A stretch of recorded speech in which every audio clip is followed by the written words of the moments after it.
comprovado por registros dos principais veículos de comunicação do período. É importante a gente registrar aquilo, tá? O Exército não permite que os historiadores tenham acesso aos registros. Nós encontramos nos últimos 30, 40 anos pelo Brasil, a todo momento, documentos do regime militar sendo queimados, sendo postos no lixo, sendo destruídos em vários quartéis do Brasil.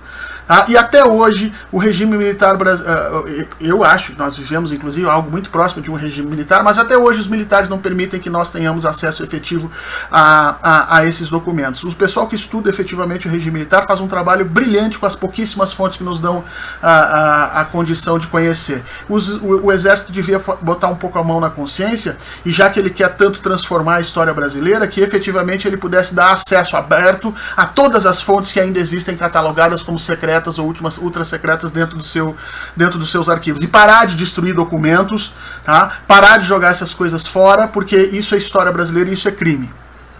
Mas vamos lá, vamos seguir. Nos anos seguintes, ao dia 31 de março de 64, a sociedade brasileira conduziu um período de estabilização. Eu não sei aonde. Estabilização a gente não sabe do que. Houve uma estabilização do nível de violência, que subiu absurdamente, especialmente depois do AI-5, do golpe dentro do golpe, e aí se estabilizou um processo de violência institucional no Brasil, que inclusive se jogava pessoas de aviões, né?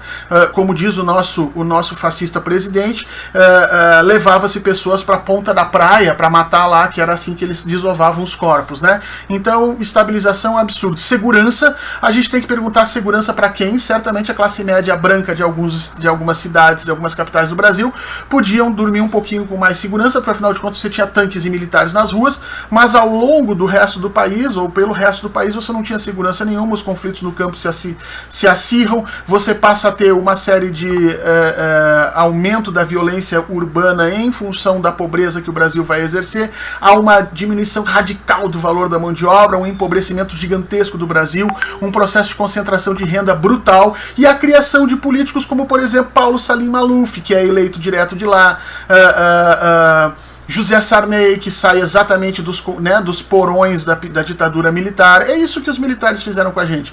Destruíram a classe política que era efetivamente nacionalista e que tinha planos de transformar o Brasil, ou matando ou expulsando do Brasil, e permaneceu aqui apenas simplesmente os políticos capachos, argentários, que só sabiam ganhar dinheiro e que faziam essa política do toma lá da cá, que foi característica do Brasil durante um bom tempo, logo depois, durante o período militar e logo depois dele, tá? Então isso aqui é uma verdadeira loucura, dizer que houve estabilização, segurança, crescimento econômico. Crescimento econômico há durante o chamado milagre brasileiro. O que os historiadores perguntam é a que custo? O custo foi o desenvolvimento absurdo, o crescimento absurdo da nossa dívida externa, empobrecimento da nossa população e efetivamente submissão do Brasil a todos os interesses norte-americanos. Que acabou, gente, essa crise, esse efeito do milagre brasileiro que se dá durante o governo Médici, em que nós crescemos a taxas de mais ou menos 10%, não é muito diferente do que nós crescemos nos períodos anteriores ao golpe, tá?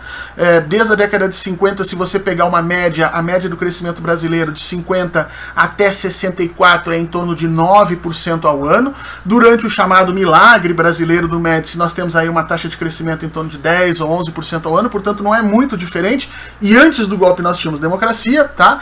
Mas o custo do crescimento no período militar foi realmente abusivo e absurdo, tá? Nos levando efetivamente à grave crise da década de 80 e 90 em função das dívidas que foram acumuladas aqui para a manutenção dessa loucura desses militares, ok? Então é outra grande balela que ele coloca aqui. E o pior, ele diz assim, nos anos seguintes, de 31 de março, a sociedade brasileira conduzia um período de estabilização, de segurança, de crescimento econômico e de amadurecimento político, que resultou no restabelecimento da paz do país. Amadurecimento político, coisa nenhuma. Nós vivíamos um sistema de bipartidarismo, onde existia um partido que dizia sim a tudo que os militares dissessem e o outro partido que dizia sim, senhor. Porque mesmo o partido do MDB, o Movimento Democrático Brasileiro, que era supostamente para ser o partido de oposição, tinha quase que metade dos seus quadros de políticos que eram favoráveis ao regime militar, enquanto que a ARENA, a Aliança Renovadora Nacional, era praticamente toda submetida aos interesses aos interesses dos militares. Então, essa parte também é uma enorme de uma loucura que ele está dizendo aqui, né? Não houve amadurecimento político nenhum, o que aconteceu ali foi o ataque a qualquer tipo de político que tivesse posições divergentes do regime, portanto nós nos tornamos menos amadurecidos, nós nos tornamos mais submissos, começamos a aprender que política era uma coisa feia, era uma coisa suja, que as pessoas não deviam participar, isso é realmente um absurdo, né? E que resultou no restabelecimento da paz do país. O que resultou no restabelecimento da paz do país foi a incompetência dos militares de continuar gerindo economicamente o país. Eles levaram o país à crise lá naquele momento, como levaram agora durante o governo de Jair Bolsonaro, de novo a mesma coisa, tá? E aí, na incapacidade de continuar controlando o país naquele momento, eles acabaram passando o governo para os civis, desde que lhes fosse assegurado que nenhum processo, nem nenhuma investigação fosse aberta para verificar os crimes de Estado cometidos por eles. Quer dizer, isso é um verdadeiro absurdo, né? E aí ele menciona isso logo depois, o restabelecimento da paz, ou seja, o fim do regime militar. Ele diz que existe um fortalecimento da democracia. Não, não é fortalecimento. Pela primeira vez nós começamos a ter um arremedo de democracia no Brasil, tá? Na ascensão do Brasil no Concerto das Nações, é uma grande bobagem. O Brasil só foi ascender no Concerto das Nações com o governo Lula. Antes sempre foi um pária internacional, tá?